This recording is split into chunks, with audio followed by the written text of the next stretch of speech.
Begin. Good morning and welcome to the Committee of Adjustment hearings for Urban and Rural Panel number 3. We are City of Ottawa quasi-judicial tribunal that holds public hearings to consider Planning Act applications, including minor variances to the zoning requirements and consent to sever land. Our hearings are now in person at Ben Franklin Place, 101 Centerport Drive.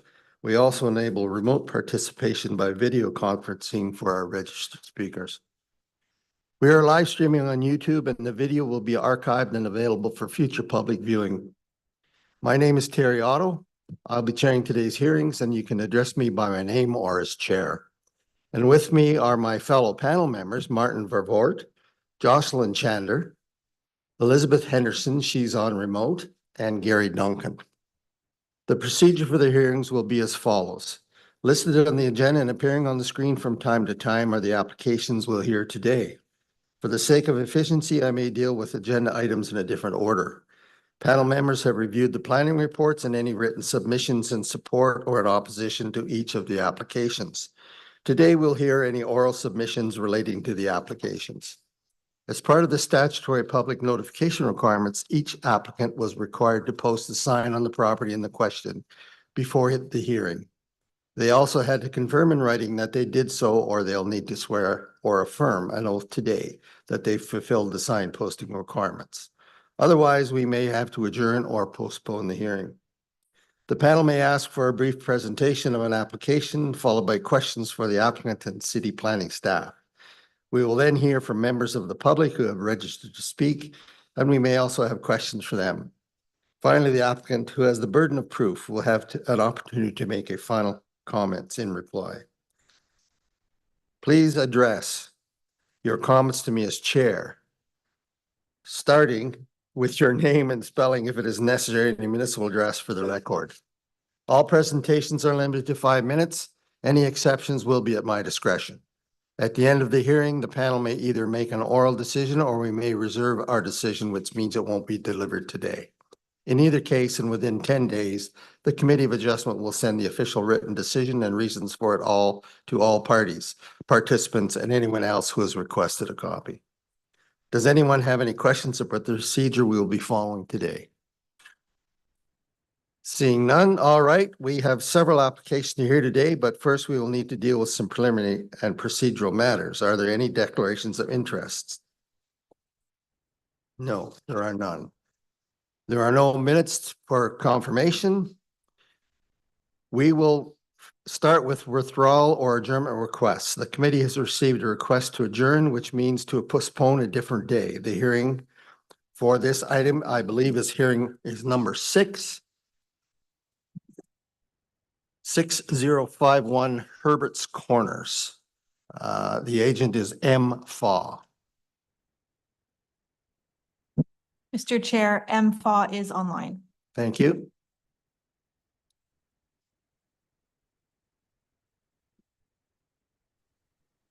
Mr. Faw, could you identify yourself with address, please? Yes, sir. It's 6051 Herberts Corners Road. That's in Greeley, Ontario. Thank you. And you have a request for an adjournment? Yes, like our last meeting, we were advised to get together and restructure our design for the home with an architect. Well, we are working with that architect now. Fortunately, he's extremely busy, so we've not been able to be prepared for today with a new set of drawings to present to the committee. We would like to adjourn to the next available. Okay, the next available is October the 15th.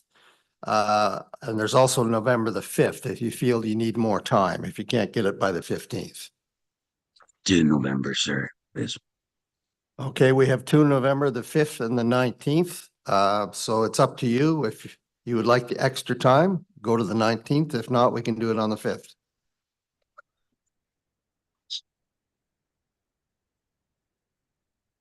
What's your request?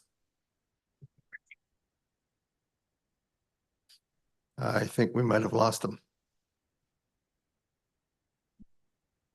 I still see him online.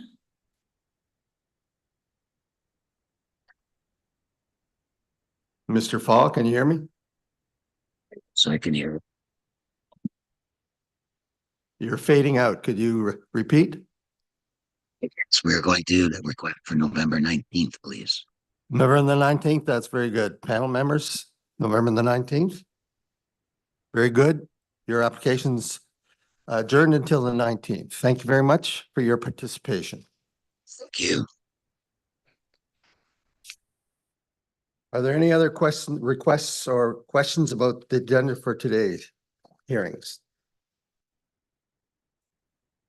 All right, we will now deal with the unopposed applications, which we have 4. We'll start with number 1, which is 647 Sabourin, D.O. O'Connor. Are there any questions or comments in regards to this application? It is no concerns. Anybody else in the hearings? Hearing none. In favor of passing 647? That one is approved. Thank you very much. The next one is item number 2, 171 Dewolfe. Tracy Zander is the agent. And again, this is an unopposed application. Are there any final comments or questions in regards to this application? Hearing none, panel members? All approved. That application is approved. Item number 3, 195 Dewolfe. Tracy Zander again is the agent. There are no comments or concerns. Are there any others today presented? Hearing none, seeing none, panel members? That application is approved. Item number 7, 5100 Loggers Way. C. Leach is the agent. Again, there are no comments or questions in regards to this. It's a fast track application. Are there any comments, questions, concerns from the public or applicants? Hearing, seeing none. Panel members? Application number 7, 5100 Loggers Way is approved. We will now go to item number 4, number 458 Donald B Munro. M. Virginillo is the agent. And is she online? Oh, very good.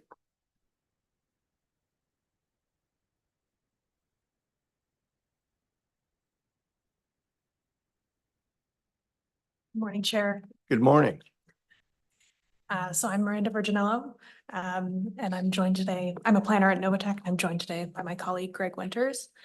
We were hoping to discuss with the committee condition of approval number 4 for this application. Yes. So that's a development agreement for notices on title related to noise and vibration from an arterial road and railway. So we'd submitted some comments to committee and planning staff yesterday, but we appreciate that it was a civic holiday, so there wasn't necessarily time to review our comments. So we'll just go briefly over what we had submitted. So the existing building that is proposed to be severed was constructed before 1976 on a separate lot from the retained lands. So the whole of the subject site consists of multiple different lots that have since merged on title. And the purpose of the application is to now ensure that this existing building is once again on a separate lot. So the site as a whole was previously subject to 2 zoning bylaw amendments and 2 site plan approvals. And there's a registered site plan agreement on title related to the retirement residence and the 2-story commercial along Carp Road. The noise study that was approved as part of that site plan was not required to assess either of the existing buildings on site, the proposed severed building and the former rectory, which had both been converted to non-residential uses. So we are questioning the purpose of putting a notice on title for this purpose, except, a notice on title related to noise for an existing building that was previously constructed on a severed lot that has since merged on title. Again, it's an existing building. There, we have not been able to find in the official plan any policies related to requiring a notice on title for this purpose. The official plan directs that where a noise study requires a notice on title for this purpose, then the noise study directs that a notice on title will be placed. The noise study is not triggered for this application. The requirements for a noise study are per subsection 10.2.1 policy 3, which state that noise studies adjacent to arterial roads in the urban area on Schedule C4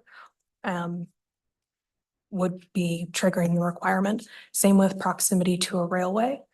And policy 3 also states that these noise studies are required for new or expanded noise sensitive land uses. The existing use is not considered a noise sensitive land use. We would also note that the existing building is already equipped with air conditioning, which is a typical mitigation measure recommended by noise studies. And regarding the railway notice on title for vibration, more recent noise and vibration studies completed in the area for adjacent sites that are even closer to the railway line have found that there are no vibration impacts anticipated. So, Mr. Chair, one of the biggest problems that we're having with this condition being imposed is because the policies don't support that a study is even required in this instance. The uses are used as commercial uses on the site as my colleague had indicated on it. The biggest problem we have is that it's going to trigger the requirement for a development agreement to be prepared. And our client has been anxious for some time to be able to sever this property because it's tied up into a larger financing arrangement that he's trying to satisfy with respect to the existing retirement home on the property. And as a result of this being a condition on title, we're going to be stuck waiting for the legal department to produce an agreement. And I think you've all have heard that the legal department right now is bogged down in many, many agreements. We've been waiting months and months for some agreements to be produced to satisfy some of the conditions of approval with respect to this committee. And so by just blindly applying a policy to it, we just don't think it's fair to our client, given the situation. If it was a brand new lot that was being created for the purpose of building a new noise sensitive land use, we could appreciate perhaps a noise study being provided for the site. But in the instance where you've got an existing commercial use, air conditioning within the building, other sites nearby, as my colleagues had indicated, we've got a development application right adjacent to immediately adjacent in the village core, adjacent to the tracks, and it's not creating a noise or a vibration issue other than a standard requirement for air conditioning on title. So we humbly ask for that condition to be struck from the requirements. Thank you very much. And now I'd like to hear from Planning Department, please. Yes, thank you, Chair.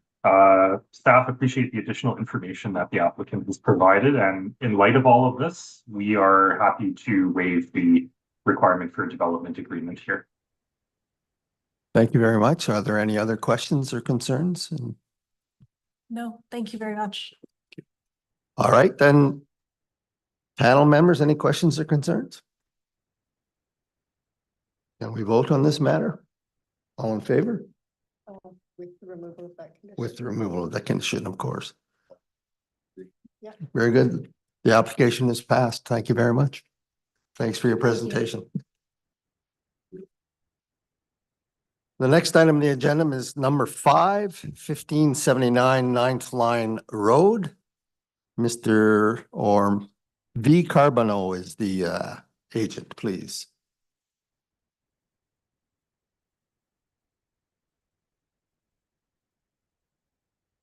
Vincent Carbonneau is online. Go ahead, Mr. Carbonneau, please. Good morning, Chair and committee members. Our application is for the severance of the existing dwelling on the property as it relates to an existing home. It's an excess farm dwelling on the property, which is the purpose of our severance application.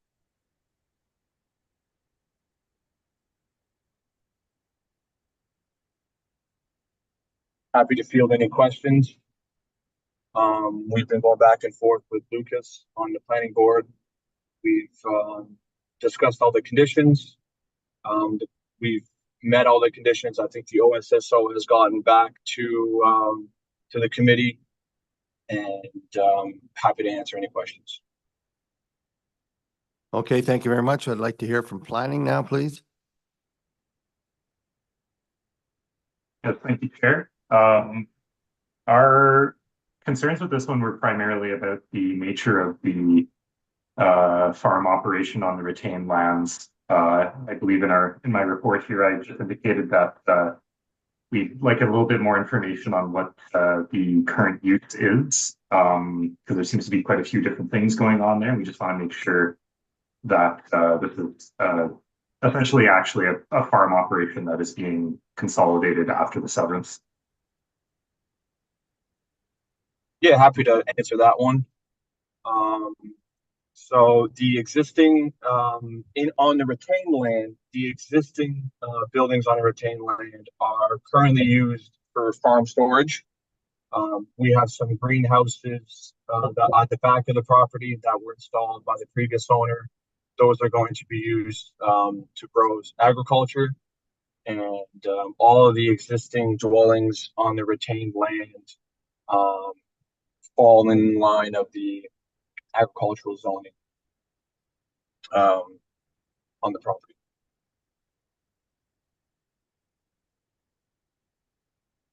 There was an existing mobile home that has now been removed from the property. I think pictures were provided previously. And, happy to answer any other questions. Any other questions, Mr. Teef? I believe you mentioned something about sale of the property. Right, that's correct. So initially that had to do with the condition looking for basically proof that the property is being sold and that the owner is a registered farmer. We'd had some discussions previously about them getting their farm registration number. So our concerns over that have been addressed. In terms of the use on the property, we are requesting the standard zoning bylaw amendment for the retained land to prohibit residential development. So I think our remaining concerns should be covered by that.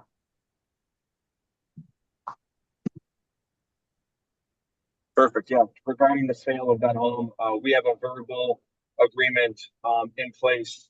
The goal, the hesitancy here is just to make sure that we get through the severance prior to having any official bill of sale for the property processed. Very good, thank you. Panel members, do you have any questions in regards to this application? And you said, Mr. Carbonell, that you would agree with all the conditions? Correct. Very good, then I guess we can accept this. There's seeing no further questions. Everybody's in favor of this application?